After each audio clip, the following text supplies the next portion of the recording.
Shalom semua. Kata kunci kita menurut kalender yang Tuhan berikan kepada kita adalah pemulihan atas keakuan. Ya, victory over selves. Ya, kita akan bicara kemenangan pemulihan atas keakuan. Saya ajak Bapak dan Ibu lihat dengan saya dalam Markus pasal 7 ayat 20 sampai 23. Markus pasal 7 ayat 20 sampai 23. Akan cukup banyak ayat, jadi saya minta Bapak dan Ibu agak cepat sedikit mengikuti saya. Markus pasal 7 ayat 20 sampai 23. Katanya lagi, apa yang keluar dari seseorang itulah yang menajiskannya. Sebab dari dalam, dari hati orang, katakan dari hati orang, timbul segala pikiran yang jahat. Oke? Percabulan, pencurian, pembunuhan, persinahan, keserakahan, kejahatan, kelicikan, hawa nafsu, iri hati, hujat, kesombongan, kebebalan. Semua hal itu timbul dari dalam dan menajiskan orang. Lihat bandingannya dengan kitab Matius 15, 19 sampai 20.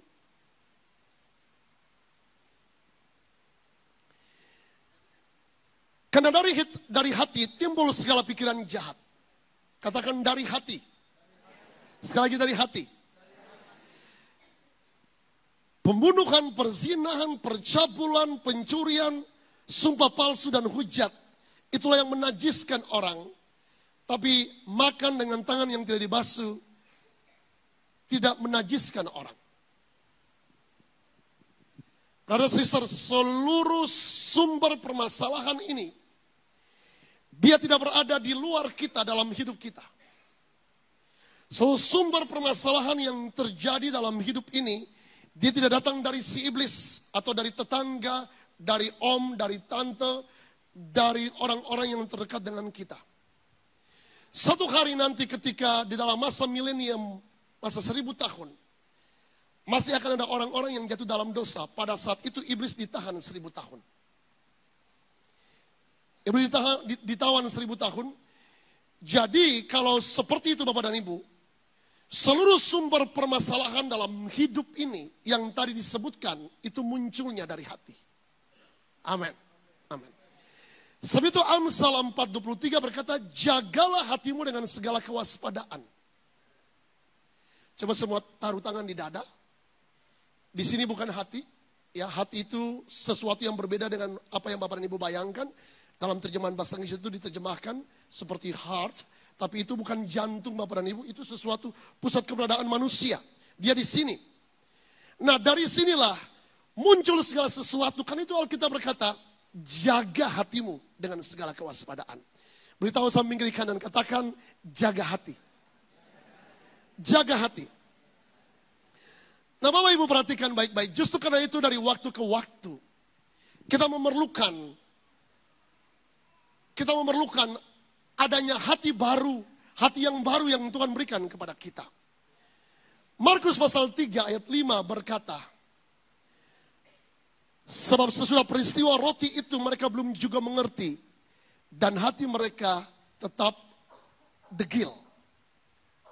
Bapak Ibu bayangkan ini, pernyataan ini ditujukan kepada murid-murid bahwa sesudah peristiwa itu mereka juga belum mengerti apa-apa.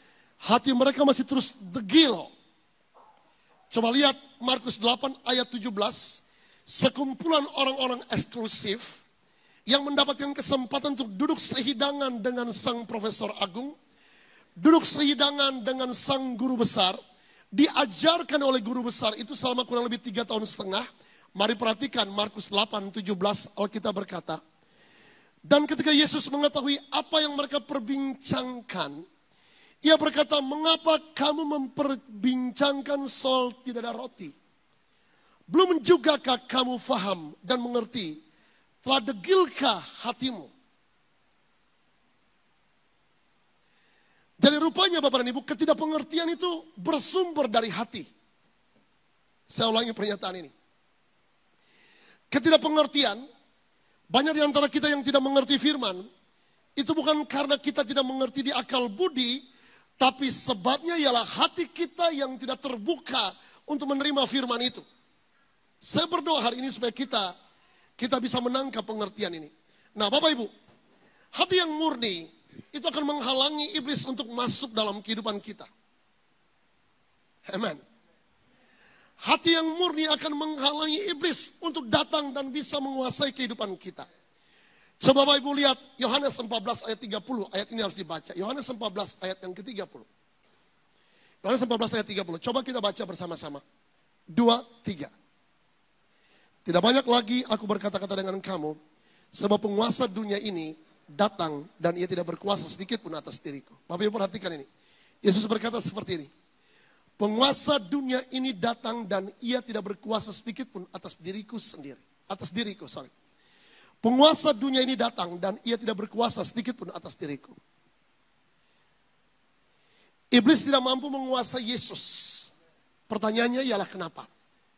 Jawabannya ialah, Bapak dan Ibu, tidak ada bidang hati dalam hidup Yesus. Tidak ada ruang dalam hidup Yesus di hatinya yang Yesus izinkan supaya iblis masuk. Semua pintu tertutup. Bapak Ibu Anda perhatikan ini. Setiap celah ditutup rapat. Pikirannya. Panca inderanya. Renungannya. Motif. Semua kehendak dan perhatiannya telah diserahkan kepada Bapaknya. Mari saya ajak Bapak Ibu perhatikan ini. Anda tahu bahwa semua yang datang dalam hidup kita, yang akhirnya kemudian menjerat kehidupan kita, itu berawal dari apa yang kita lihat, apa yang kita pikirkan. Berapa lama Bapak dan Ibu melihat Facebook setiap hari?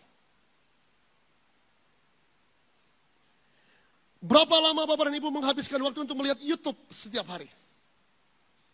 Semua yang Bapak dan Ibu lihat, itu akan jadi apa yang dipikirkan. Dan itu akan menjadi sebuah keputusan dalam kehidupan kita. Semakin lama Anda membaca firman Allah, merendam diri dalam hadirat Tuhan, maka seluruh hati kita, pikiran kita itu dirasuki oleh firman. Tapi kalau Bapak dan Ibu, setiap menit, setiap detik, di dalam waktu 24 jam, Anda mendedikasikan banyak waktu untuk film. Bukan berarti tidak boleh nonton film ya. Untuk game. Maka seluruh bidang kehidupan Anda itu terbuka. Pikiran Anda terbuka, panca indera terbuka, renungan Anda terbuka. Dan akhirnya akan mempengaruhi motif dan kehendak serta pengambilan keputusan.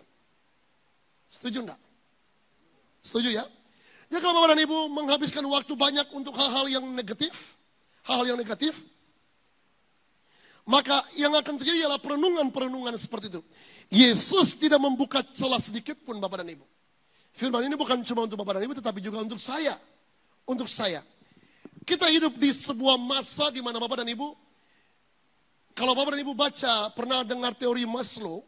Maslow menjelaskan tentang piramida kebutuhan. Teori ini saya pelajari ketika saya berada di semester 1 Fakultas Ekonomi puluhan tahun yang silam. Kebutuhan yang paling dasar itu kebutuhan adalah basic needs yang berupa pakaian dan makanan. Mari saya beritahu sesuatu kepada Anda semua. Di hari ini basic needs kita bukan cuma pakaian dan makanan. Tapi basic needs kebutuhan kita ialah handphone dan wifi. Tidak ada handphone di tangan kita itu seperti ada sesuatu yang hilang. Benar enggak? Nah tanpa sadar Bapak dan Ibu, tanpa sadar, seluruh kehidupan kita itu kemudian seperti diikat dengan itu. Itu yang kemudian menyebabkan perenungan kita, panca indera kita, motif kita terbuka dengan itu. Nah, mari saya ajak Bapak Ibu lihat, perhatikan ini. Iblis tidak mampu untuk menemukan sesuatu apapun dalam hidup Yesus. Tapi mari saya beritahu sesuatu kepada Bapak dan Ibu. Jika iblis tahu ada sebuah celah yang kita buka dalam hidup kita, maka area itu akan dijadikan sebagai area mainan oleh pekerjaan iblis. Saya ulangi pernyataan ini. Jika iblis tahu Facebook itu menjadi area di mana Bapak dan Ibu membuka diri terlalu lama di situ, Jika iblis tahu film itu menjadi area di mana Bapak dan Ibu membuka celah terlalu lama di situ, area itu yang akan dijadikan sebagai area untuk iblis memainkan kehidupan kita. Dia akan menguasai kita di situ. Sebab apa? Iblis tidak takut kepada orang-orang yang berkhotbah. Iblis tidak takut kepada orang-orang yang bernubuat. Iblis tidak takut kepada orang-orang yang melakukan mujizat. Iblis bahkan mendorong Tuhan untuk melakukan semua itu dalam Matius pasal 4 ayat 3. Yang iblis takutkan dalam kehidupan kita ialah jika kita benar-benar menggantungkan kehidupan kita total kepada Tuhan. Amen. Amen. Iblis sangat ketakutan jika orang percaya berserah kepada Tuhan. Nah, Bapak Ibu, mari kita lihat 4 area di mana kita buka dan menyebabkan hati kita bisa dikuasai oleh pekerjaan kegelapan. Area pertama, yang sering kali menjadi pintu bagi iblis masuk. Area pertama ialah, Bapak Ibu, waktu kita berpegang erat kepada dosa.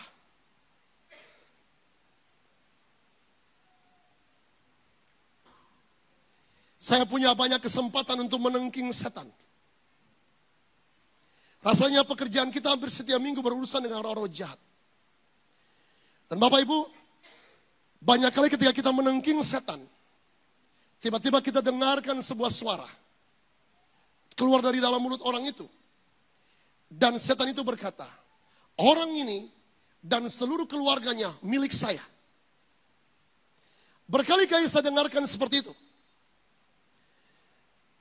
Ada dengar suara, tetapi saya selalu tidak mau mengajak orang itu untuk bicara. Sebab kalau itu datang dari setan, maka dia bapa penipu.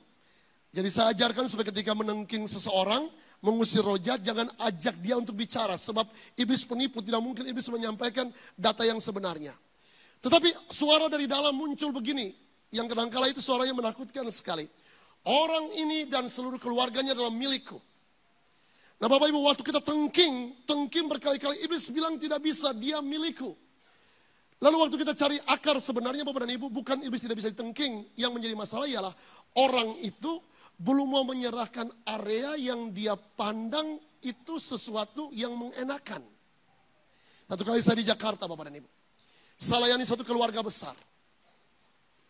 Dan ada seorang keluarga ini dilingkupi dengan berbagai macam pekerjaan kegelapan yang luar biasa. Lalu salah satu anak dari dalam keluarga itu berkata kepada saya seperti ini.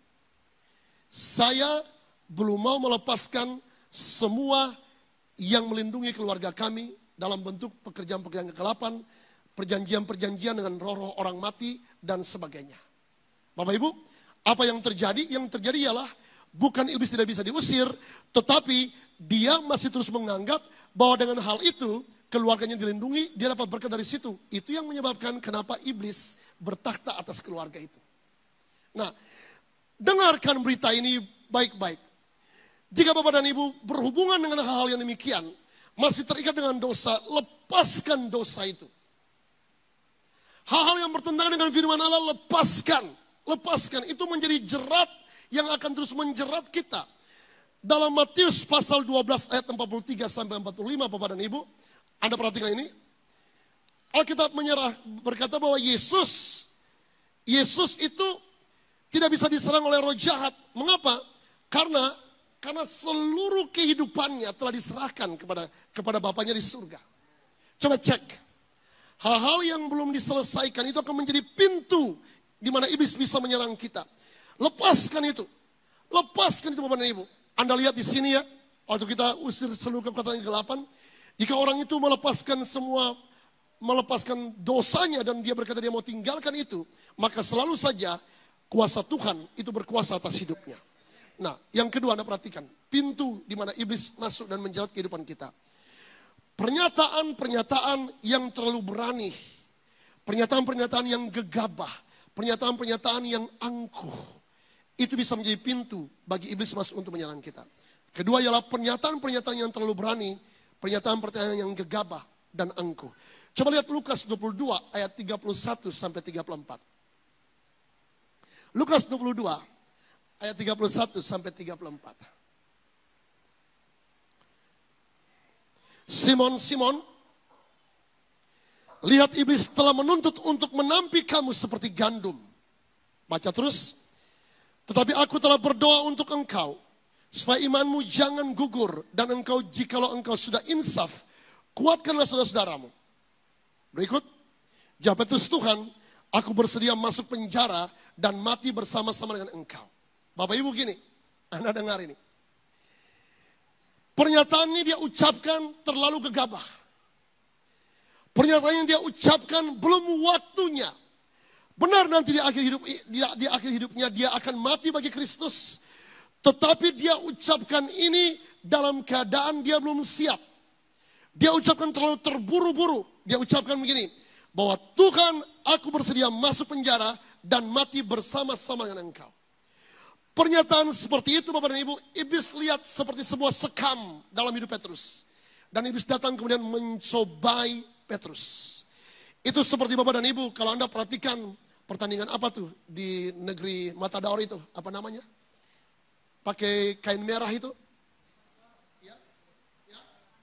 Ya, Spanyol. Ya, banteng. Lalu kemudian dikipas-kipas kain merah. Dan langsung banteng datang, dan banteng apa? Ya, kira-kira seperti itu. Bapak Ibu begini. Banyak di antara kita yang melepaskan pernyataan-pernyataan yang salah, pernyataan-pernyataan yang kontraproduktif, pernyataan-pernyataan yang menjerat hidup kita. Pernyataan-pernyataan yang terlalu berani, pernyataan-pernyataan yang salah. Saya beritahu sesuatu kepada Bapak Ibu semua. Hindarilah pernyataan-pernyataan yang mengutuk.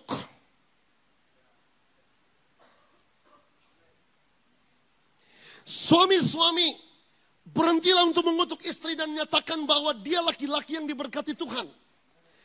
Kalau bapak dan ibu-ibu menyatakan terus bahwa suamiku impoten, dia akan impoten. Oh iya, benar. Benar.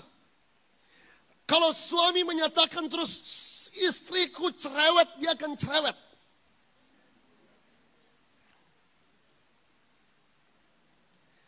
Kalau bapak terus mengucapkan dasar anak bodoh, anak bla bla bla. Jadilah menurut perkataan itu. Dan bapak dan ibu, yang terjadi ialah bahwa pernyataan-pernyataan seperti itu adalah pernyataan-pernyataan yang gegabah. Yang kemudian menyebabkan iblis datang dan menampi Petrus. Dalam Markus pasal 14, 29-31. Dia berkata gini, ia tidak akan pernah meninggalkan Tuhan sekalipun semua murid Tuhan yang lain meninggalkannya. Markus 14 ayat 29 sampai 31. Bapak Ibu, pernyataan itu kemudian menjerat kehidupannya sendiri. Dia belum saatnya untuk mengalami seperti itu. Tapi karena dia menyatakannya terlalu cepat, makanya kemudian Bapak dan Ibu iblis menampinya. Nah, kita benar-benar harus meminta anugerah Tuhan untuk kita berjalan dalam kehati-hatian, mengucapkan hal-hal itu hati-hati. Apalagi kami yang bicara di depan ini Bapak dan Ibu.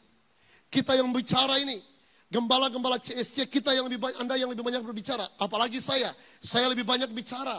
Nah, kita perlu benar-benar meminta kehati-hatian dalam hidup ini.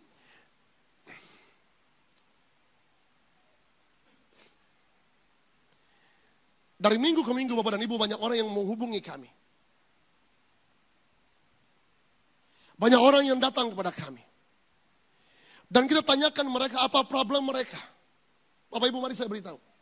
Salah satu problem yang saya temukan di seluruh umat Allah ialah pernyataan-pernyataan yang gegabah yang mereka ucapkan. Dan itu butuh bayar harga mahal untuk itu. Bercerai. Jadi bercerai. Suami mandul. Jadi mandul. Istri seperti ini. Jadi seperti itu. Atau pernyataan-pernyataan yang belum waktunya kita ucapkan, kita lepaskan dengan gegabah. Iblis akan datang menampi kita. Cek masing-masing. Cek masing-masing. Bapak dan Ibu, kemarin itu saya melayani satu keluarga di Jakarta. Saya melayani satu keluarga, anaknya itu usia 4 tahun belum bisa bicara. Dan saya bicara kepada suami istri yang mengantarkan mereka, anak itu kepada saya. Saya beritahu kepada mereka tentang bagaimana perkataan firman Allah yang bisa menyembuhkan anak ini. Kira-kira seperti yang tadi saya praktekkan. Bapak Ibu, sebenarnya saya berharap gini, ketika kita ada dalam momentum profetik seperti itu, masing-masing mengucapkannya, ekspresi iman masing-masing. Tapi saya masih terus menuntun. Saya lihat umat belum cukup mengerti tentang ini. Umat belum memahami bahwa perkataan itu mendatangkan kehidupan, tetapi juga mendatangkan kematian jika kita ucapkan segala sesuatu yang salah.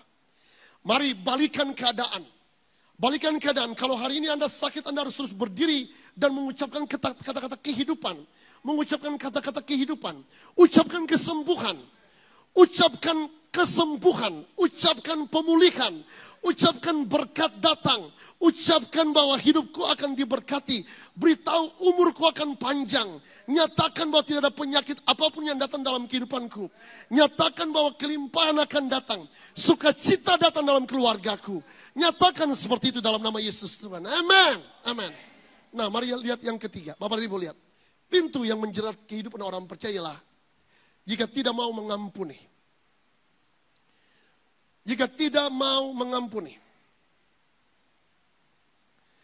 Hati yang tidak mengampuni Bapak dan Ibu, itu membuka pintu bagi iblis. Dengar saya. Iblis itu pahit hati. Halo. Iblis itu pahit hati. Mengapa dia pahit hati? Dia ingin jadi sama seperti Allah. Dia didepak keluar dari ruang Maha Kudus Allah. Dan dia membawa sepertiga malaikat gelap pergi. Dia sakit hati. Saya bilang kepada Bapak dan Ibu sekali lagi. Kalau Bapak dan Ibu mengampuni seseorang, pengampunan yang Bapak dan Ibu berikan, itu tidak memberikan manfaat apa-apapun kepada orang yang Anda ampuni. Tapi pengampunan yang Bapak dan Ibu berikan, itu memberikan keuntungan kepada kita pribadi. Berbuat baiklah terus kepada semua orang. Berbuat baiklah. Come on brother, sister. Alkitab berkata seperti ini bahwa orang yang membenci itu lama-lama tulangnya membusuk. Dan Anda pergi aja ke dokter, lalu Anda cek dokter, sebagian besar penyakit itu datang dari apa? Dari ketidakmauan dan ketidakmampuan untuk mengampuni. Jadi kalau Bapak dan Ibu Anda sakit hati kepada seseorang, orang itu beratnya 80 kilo, puji Tuhan, 80 kilo, maka setiap hari Anda memikul beban yang 80 kilo itu di belakang tulang Anda. Dia lagi tidur, dia lagi makan capcay, dia lagi makan babi guling, dia lagi bersuka cita dengan istrinya, dengan anak-anaknya. Tapi orang yang sakit hati itu bawa beban 80 kilo setiap hari, makanya kita bilang lambat laun tulangnya itu membusuk. Tidak ada manfaatnya sama sekali jika Anda marah kepada seseorang. Come on, brother sister. Banyak orang yang tidak mengerti tentang ini. Sebentar dia marah, lalu dia datang di altar Tuhan, dia ampuni. Tapi besok lagi kalau ada peristiwa sesuatu, dia simpan lagi. Dia marah lagi. Nah, hidup Anda jadi permainan iblis terus. Ingat, ada celah sedikit, iblis tahu area itu yang akan jadi mainan. Come on, putuskan. Kalau ada sakit hati, marah itu manusiawi. Kalau Anda tidak pernah marah, itu namanya Anda malaikat. Ya, kalau Anda tidak pernah kecewa, Anda tidak pernah kecewa, Anda malaikat. Tetapi masalahnya ialah cepat sadari dan nyatakan kepada Tuhan bahwa Tuhan, saya mengampuni orang itu. Lalu sesudah itu ketemu orang itu. Jabat tangan lagi bicara Bapak dan Ibu. Ya, saya punya banyak cerita tentang itu. Saya telepon orang-orang yang rasanya mereka yang harus datang kepada saya. Orang-orang yang lebih muda yang saya bina. Orang-orang yang pernah saya investasikan. Sesudah mereka datang, mereka bilang gini, iya ya, harusnya kita yang menelpon Bapak. Harusnya kita yang minta maaf. Tapi ini orang tua yang melakukannya. Come on. Mengapa? Sebab ketika kita melakukan itu, berkat datang kepada kita. Amin. Tapi jika Bapak dan Ibu melakukan itu, Bapak dan Ibu, coba lihat. 2 Korintus 2 ayat 10 sampai 11.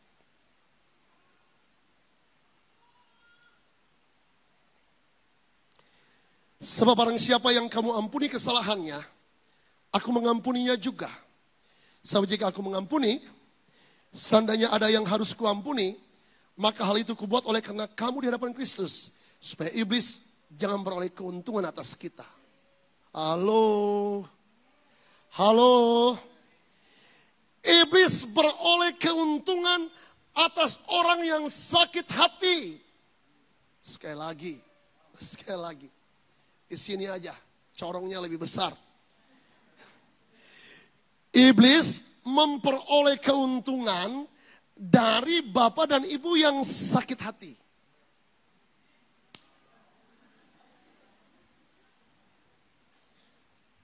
Di sini sekali lagi. Iblis memperoleh keuntungan jika Anda sakit hati.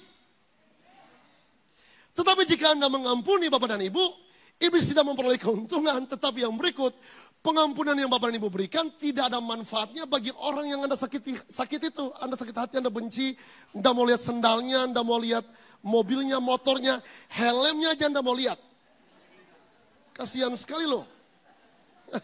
Helmnya, lihat helmnya ditaruh di situ, Anda mau. Come on.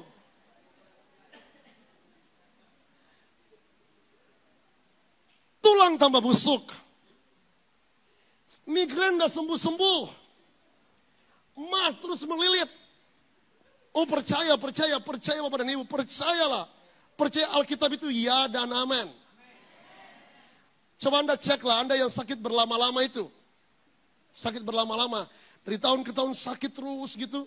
Ya karena siklus rohani Anda tuh gampang gitu, gampang terluka. Sakit hati sebentar sembuh, sakit hati lagi. Iblis kayaknya sudah tandai dia, Master dan Mrs. sakit hati. Lihat di samping kiri kalian, beritahu kamu bukan itu. Amen. Halo. Yang keempat. Kepala keras seperti batu. Keras kepala, maksud saya. Kepala saya berkali-kali ingatkan untuk pakai helm. Karena kalau jatuh pasti pecah, tapi keras kepala itu bukan begitu. Keras kepala itu begini Bapak dan Ibu. Semua sudah tahu lah, tidak usah definisikan. Mereka tidak berhenti, coba lihat Hakim-Hakim 2 ayat 19. Saya tengking roh ini dari saya dan dari semua orang percaya. Hakim-Hakim 2 ayat 19. Kayaknya ayat ini untuk semua orang percaya nih kayaknya. Oh ya, amin. Enggak, jangan bilang amin dulu, belum tahu ayatnya saya bilang amin. Berarti Anda sepakat bahwa Anda seperti ini. Coba lihat. Mereka tidak berhenti dengan perbuatan dan kelakuan mereka yang tegar. Atau keras kepala itu loh. Sama enggak tuh?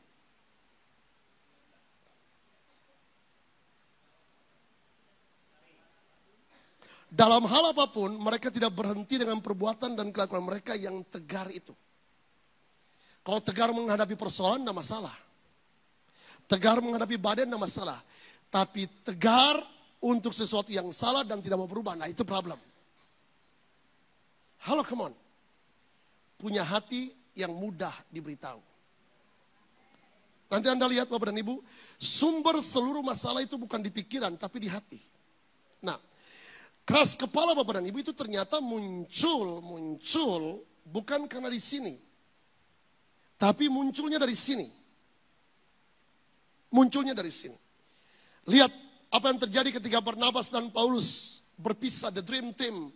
Di masa perjanjian baru mereka berdua yang duduk dan mengkonsepkan semua kegerakan apostolik sehingga Injil bisa pergi ke bangsa-bangsa, ke 42 bangsa pada masa itu. Disebabkan karena mereka berdua tidak mau mengalah. Satu tersinggung dan satu kemudian tersinggung. Dan dua-dua berpisah. Mengapa? Mereka masih sangat muda.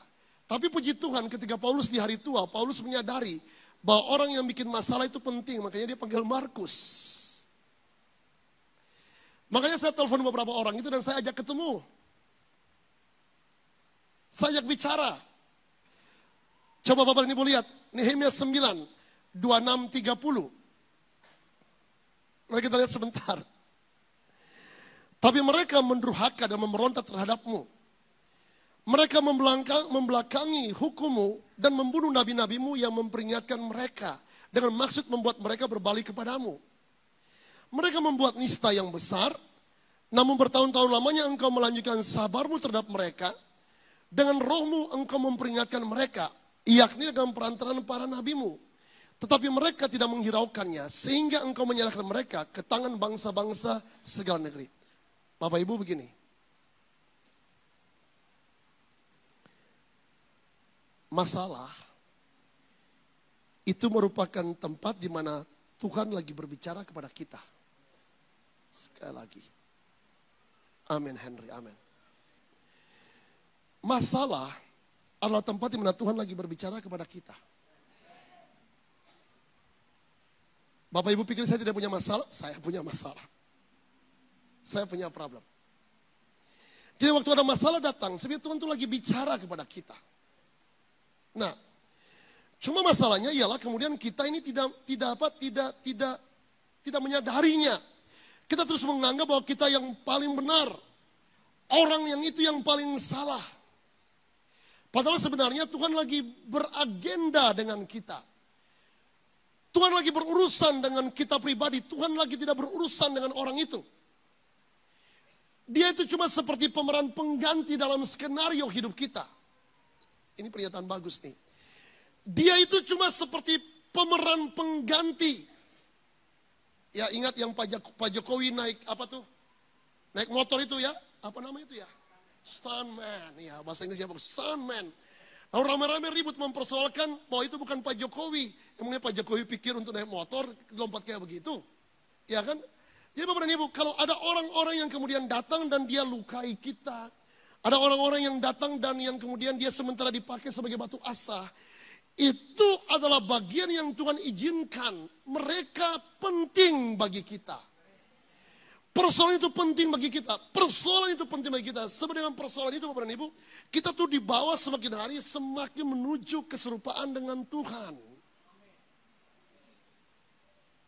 Aminnya cuma di depan sini.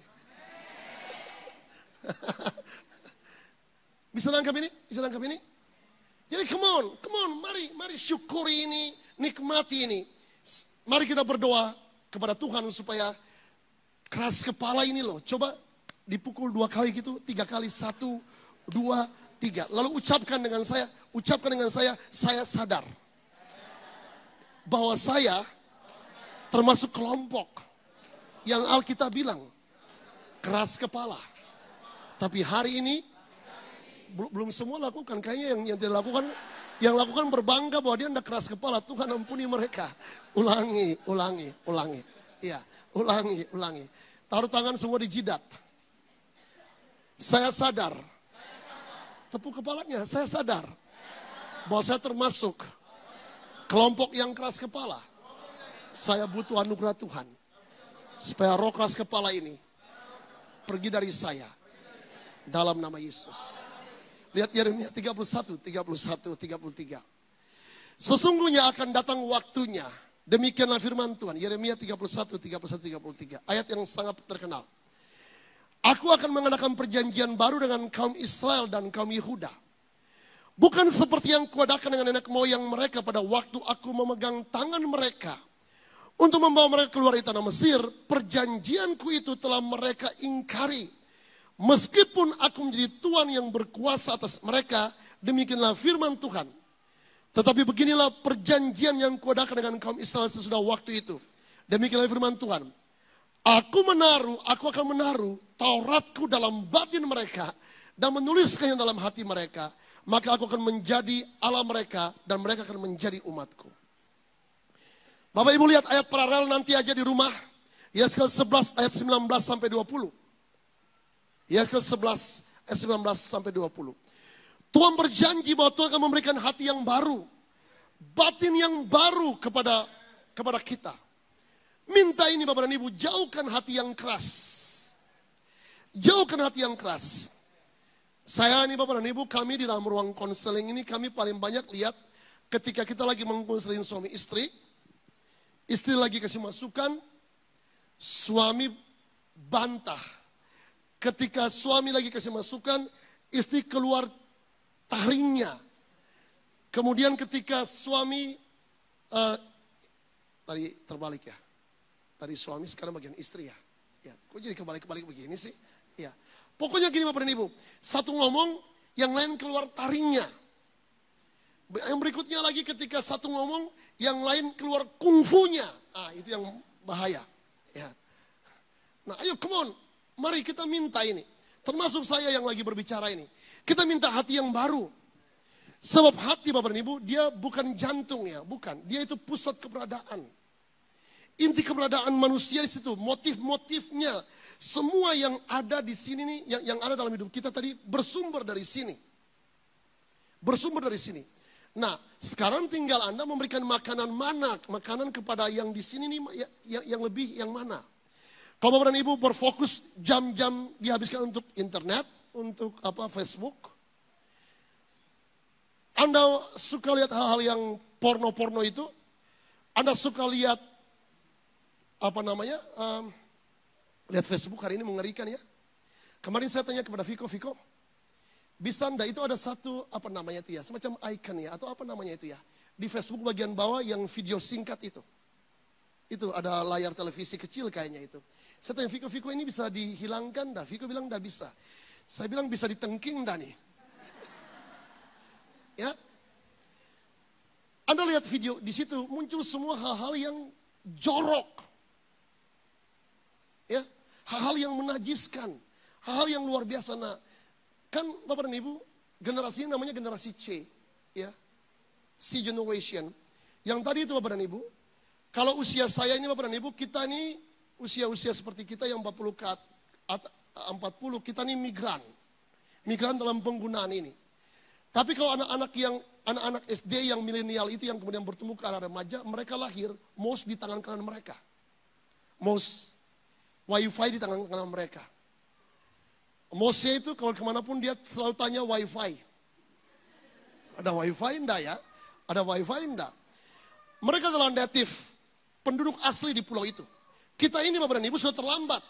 Baru kemudian kita belajar agak gaptek. Tapi kalau mereka lahir itu semua Wi-Fi dan sebagainya di tangan mereka. Nah, yang menjadi masalahnya ialah sekarang Bapak dan Ibu, generasi kita yang tadi, yang pendatang itu Bapak dan Ibu, ya, yang migran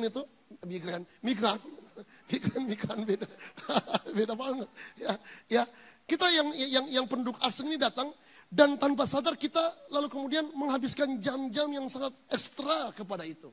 Come on, perenungan kita semuanya dari situ. Apa yang keluar di pikiran, apa yang kemudian ditindakan bersumber dari sini. Kasih makan ini dengan firman Allah. Mulailah dengan doa penyembahan di pagi hari. Mulailah baca firman. Memberikan makanan kepada pusat hati supaya Bapak dan Ibu kalau ada hal-hal yang datang dalam hidup kita, itu kita bisa mengambil hal yang bermanfaat, tidak terjerumus ke dalamnya. Amen. Amen. Nah, sekali lagi Bapak dan Ibu, Amsal 4:23 berkata, jagalah hatimu dengan segala kewaspadaan. Jaga hati. Ingat ya dulu ada penceramah terkenal dari kelompok sebelah yang kemudian menyanyikan lagu ini, jagalah hati dengan segala kewaspadaan. Saya pikir dia baca kitab Amsal kayaknya. Ya, yang sangat terkenal dari Jawa Barat itu ya. Dia baca kitab Amsal. Jagalah hati dengan segala kewaspadaan. Jaga hati. Ya, ini bukan berarti bicara jalan lalu pegang hati terus, bukan. Pegang, Tuhan tolong jaga saya. Tuhan tolong. Nah begitu. Nah gitu. Nah, mari saya beritahu sesuatu kepada Bapak Ibu. Lambat laun hati kita itu dikeraskan. Ada bermacam-macam cara bagaimana kita mengeraskan hati kita. Kekerasan hati itu dimulai Bapak dan Ibu dengan cara kita memperbiasakan diri kita. Saya olahraga, upaya olahraga. Saya mengupayakan Bapak dan Ibu. Untuk 1 minggu itu paling tidak 2 kali.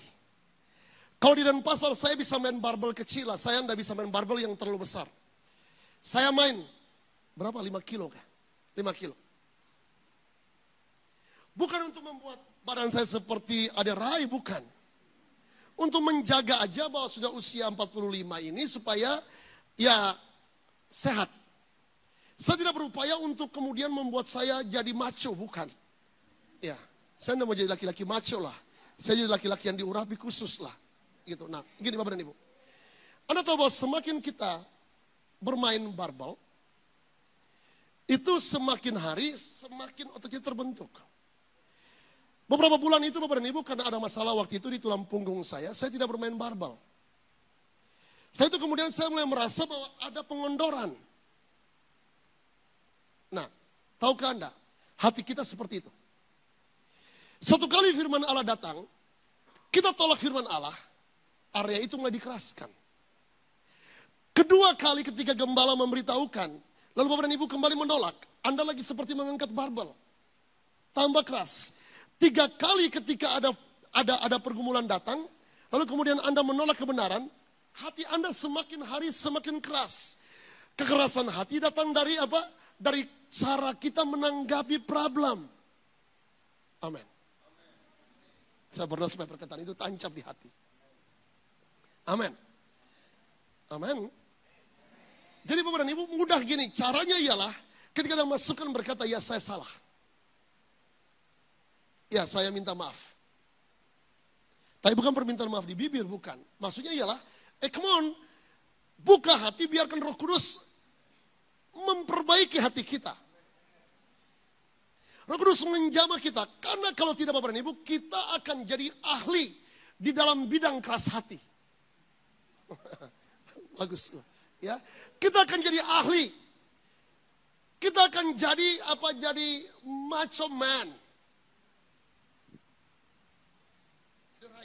Sampai saya kalau lihat badannya itu saya mengerikan banget ya. Ya. Tapi memang dia profesional di bidang itu. Nah, tanpa sadar kita punya hati seperti itu. Ada sesuatu datang, kita keraskan. Kita lagi main barbel 5 kilo.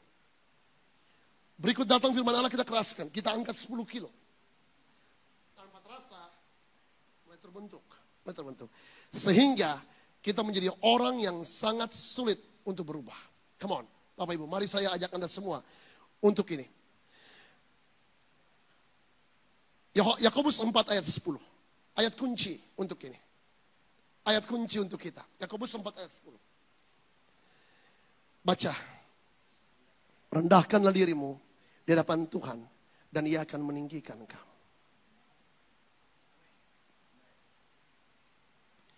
Ya kalau Bapak dan Ibu tahu ada problem,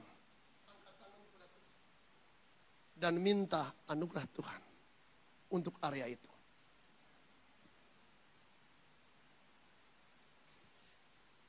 Angkat tangan dan mohon anugerah Tuhan. Tuhan tolong saya supaya hati saya jadi lembut. Tuhan tolong saya minta anugerah kasih karunia-Mu. Supaya saya bebas dari pornografi.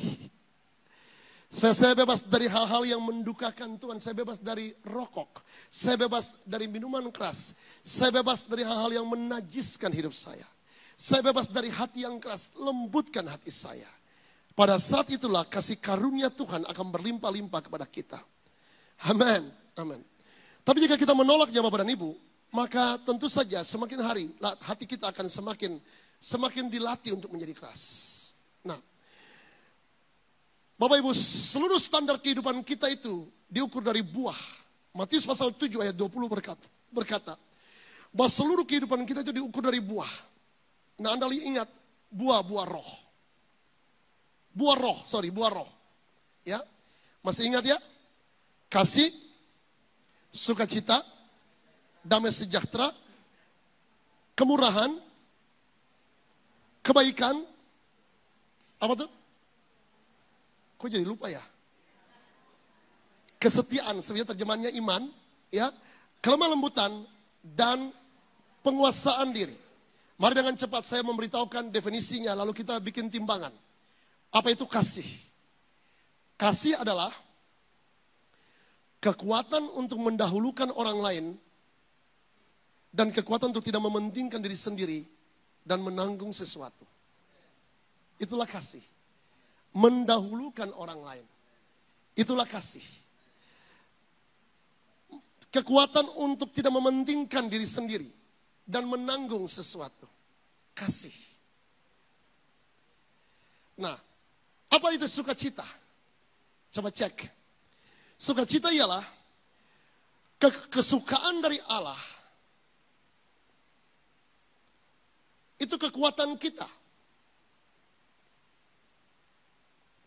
Sukacita Bapak dan Ibu, itu akan membersihkan kita, menyembuhkan kita dari semua luka hati, dendam, dan depresi. Lihat, lihat ini. Orang-orang yang dendam, depresi, sakit hati semua karena mereka tidak punya sukacita. Minta sukacita setiap hari. Sukacita itu seperti apa? Seperti kekuatan bagi kita untuk suka terus, sukacita. Ya, bersihkan semua roh kita dengan roh yang luka, dendam dan depresi. Tidak ada manfaatnya bagi Anda. Amen.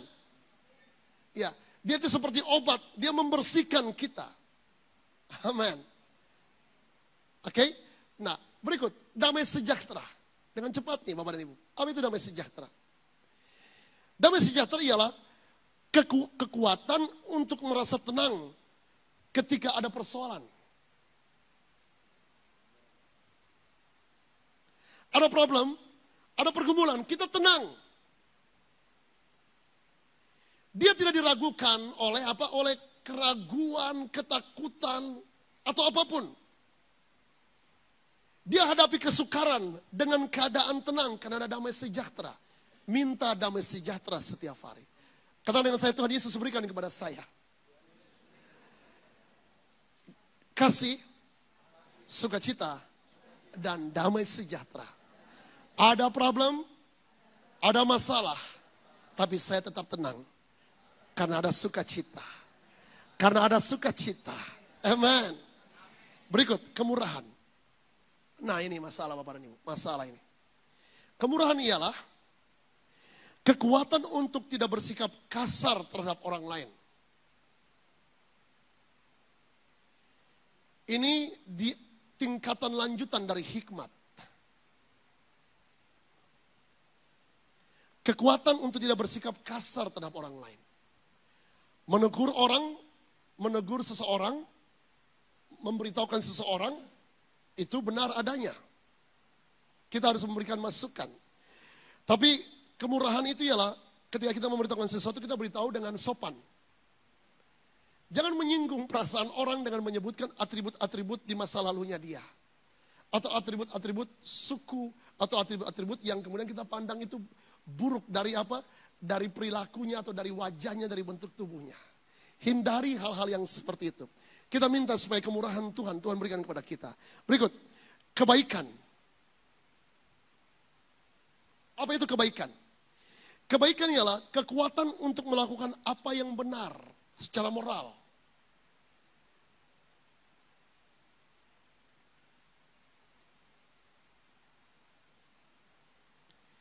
Kebaikan itu selalu ingin Bapak dan Ibu selalu saja mempertimbangkan untuk melakukan hal-hal yang terbaik bagi orang lain. Dia mempertimbangkan untuk melakukan hal-hal yang terbaik bagi orang lain. Itulah kebaikan. Ingin lakukan yang terbaik terus. Melakukan yang terbaik terus kepada orang lain. Ingin hidupnya itu bermanfaat bagi orang lain. Come on, kejar itu anak-anak. Kejar kebaikan. Dan yang berikut, kasih sukacita damai sejahtera, okay. Kesabaran, kemurahan, kebaikan, kesetiaan, kelemah lembutan. Kesabaran belum ya? Kesabaran ya? Oh oke, saya kelewatan sepertinya. Kita lompat dulu Bapak dan Ibu. Berikut, kemudian ialah, di dalam bahasa Inggris diterjemahkan menjadi iman. Bahasa Indonesia terjemahkan menjadi kesetiaan. Ya sebenarnya itu iman. Ya. Nah, kekuatan untuk mengalahkan dunia, setan, dan ujian-ujian. Perlu minta iman. Untuk mengalahkan semua ujian. Ujian-ujian dalam hidup kita ini kita perlu minta iman. Supaya kita mendapatkan kasih karunia dari Tuhan. Kemudian. Oke. Kelemah lembutan. Nah ini dia. Waduh. Anda pikir lemah lembut itu gimana ya? Tapi saya temukan definisinya sangat menarik sekali. Kelemah lembutan ialah kekuatan untuk tidak membalas dendam, baik dalam ucapan ataupun perbuatan. Berapa di antara kita yang kalau dengar orang lain maki-maki kita, kita balas memaki.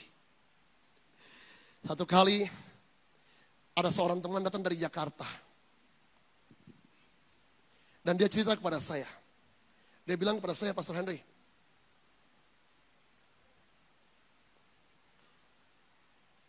saya ketemu sama someone, sama seseorang. Dan saya dengarkan orang itu memaki-maki Pastor Henry terus. Bicara buruk tentang Pastor Henry. Tapi beberapa tahun saya bertemu sama Pastor Henry, saya belum pernah dengar Pastor Henry bicara satu kali pun buruk tentang orang ini. Oh iya? Terus bagaimana? Dari situ saya tahu bahwa sebenarnya yang masalah itu orang itu. Saya ulangi pernyataan ini. Ya. Jadi kalau Anda temukan seseorang, Anda bertemu dengan seseorang, dan dia bicara buruk terus. Dia bicara buruk tentang orang lain. Tentang seseorang katakanlah. Lalu coba sewaktu-waktu Anda ketemu orang yang dia bicarakan. Tapi kalau kemudian orang itu tidak pernah berbicara jelek tentang orang yang di sana, ada kemungkinan memang yang menjadi masalah ialah orang di sana. Sejak hari itu kemudian orang itu berkata gini, saya tahu sekarang bahwa sebenarnya yang bermasalah ialah orang itu. Nah, Bapak Ibu begini, kelemahan lembutan itu ialah tidak membalas dendam dalam ucapan maupun perbuatan. Berapa banyak di antara kita yang kalau kita kemudian disenggol di sepeda motor, kita balas, mengejar, dan kalau boleh kita tabrak orang itu. Halo? Ya? Berapa banyak kalau kita diklakson satu kali, kita balas klakson 7 kali. Tang, tang, tang, tang, tang. Mau apa kamu? Mau apa kamu? Saya pernah ada di banyak bangsa. Di beberapa negara saya ada. Tapi menurut saya, paling crowded, bunyi klakson paling banyak itu di India. Klaksonnya paling banyak. Saya tanya kepada Pastor Davadas, kenapa banyak klakson di sini? Pastor Davadas bilang kemungkinan mereka tidak sabaran. Ya, dundang, dundang, dundang, dundang, dundang, dung, dundang, dung, dung, dung. Waduh, saya bilang pusing kepala saya di sini loh. Ya, orang melihat dundang, dundang, dundang. Kadang-kala Bapak dan Ibu, ketika kita mau lewat, ada orang lain kemudian memberikan jalan kepada kita, kita angkat tangan, kita klakson. Tanda ucapan terima kasih. Tapi di sana dia mungkin salah mengerti, dia kasih keluar tangan dari kaca mobilnya, dan dia begini-begini. Saya bilang, loh, saya lagi bilang terima kasih. Oh dia begini-begini. Dia tidak mengerti, mungkin memang bahasa klakson, kan klakson tidak bisa bilang, Henry Parada bilang terima kasih. Come on. Ya, Bapak Ibu, tandai orang-orang tertentu yang kalau Anda ketemu, dia selalu bicara buruk tentang orang lain. Tinggalkan orang itu, saya beritahu. Itu sumber masalah. Penguasaan diri. Lalu yang terakhir kesabaran. Atau saya ambil dulu kesabaran ya. Tadi saya lupa kesabaran ya. Boleh deh, penguasaan diri loh. Penguasaan diri itu begini, Bapak Ibu. Kekuatan untuk tidak menuruti kehendak diri sendiri. Dan kekuatan untuk mengontrol nafsu makan. Nafsu Facebook. Nafsu Twitter. Nafsu terhadap film. Anda jangan salah bahwa itu bukan nafsu, itu nafsu semua itu. Ya. Kekuatan untuk dapat menuruti, untuk tidak menuruti kehendak diri sendiri. Kekuatan untuk mengontrol nafsu makan dan perasaan-perasaan yang berlebihan. Perasaan-perasaan yang berlebihan. Beberapa orang itu Facebook itu seperti yang tadi itu. Ya, dia sudah sama dengan baju dan sama dengan makanan. Nah, tadi yang terakhir kesabaran. Apa kesabaran? Kesabaran itu gini, kemampuan untuk menunggu orang lain berubah.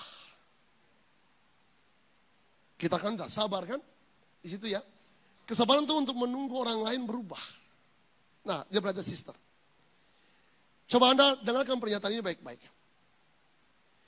Jadi kalau tadi kita bicara bahwa segala sesuatu bersumbernya dari hati, maka saya pastikan bahwa sumber pemulihan segala sesuatu berasal dari sini. Amin. Jadi nanti kalau ada yang marah, beritahu jaga hati. Kalau ada yang tersinggung, beritahu jaga hati. Semua yang keluar dari sini ini datang dari sini. Jaga hati. Mari saya tutup di sini. Tidak terasa sudah 4 bulan. Januari, Februari, Maret, April. Waktu ini berlalu demikian cepat. Hari-hari ini saya terus tanya, Tuhan kenapa kita belum melihat janji-janji Tuhan yang luar biasa itu digenapi. Ada proses yang Tuhan lagi izinkan kita untuk terus berjalan supaya hati kita disempurnakan. Semakin hari sumber kehidupan ini ditata dengan lebih benar. Ditata dengan lebih sungguh-sungguh. Sehingga tidak ada celah apapun yang kita buka. Lalu kemudian terekspresi dalam bentuk yang tadi. Minta buah roh ini setiap hari. Kasih, sukacita, damai sejahtera, kesabaran, kemurahan, kebaikan, kesetiaan atau iman, kelemah lembutan, dan penguasaan diri. Mari bangkit berdiri bersama-sama. Tim musik.